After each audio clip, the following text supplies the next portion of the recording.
In this video, we will be discussing about von Willebrand disease, right? Von Willebrand disease. See, von Willebrand factor is present beneath the endothelium. Whenever there is endothelial injury, von Willebrand factor is released. It functions as platelet glue and plasma carrier of factor 8, right? So von Willebrand disease is the most common inherited bleeding disorder, right? Three types of inherited von Willebrand disease are identified. First is called type 1. It is partial quantitative deficiency of von Willebrand factor. Second type is a little less common. It is qualitative defect involving von Willebrand factor. So one is quantitative defect and second is qualitative defect. Both of them are autosomal dominant inheritance. Type 3 is autosomal recessive, right? It is rare. There is total absence of von Willebrand factor, total quantitative deficiency, right? Total quantitative deficiency,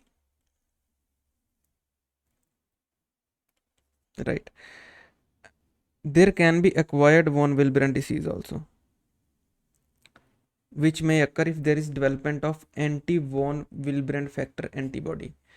When will anti-VWF antibody develop? It is seen in autoimmune diseases, malignancies, hypothyroidism, and certain drugs, right? What is the treatment of von Willebrand disease? First is the desmopressin. Why? Desmopressin enhances the release of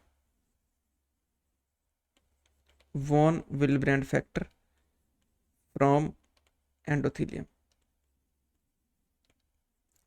of vessels, right? Desmopressin. Second is the cryoprecipitate. Why? Because it contains factor 8.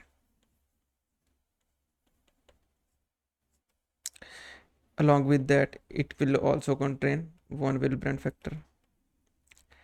Third is concentrates of factor 8.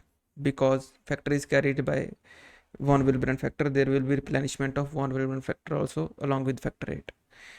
Fourth is if we transfuse recombinant von Willebrand factor, right? Recombinant von Willebrand factor concentrate transfusion. Fifth is the tranexamic acid. It is given for acute bleed because it helps in platelet aggregation.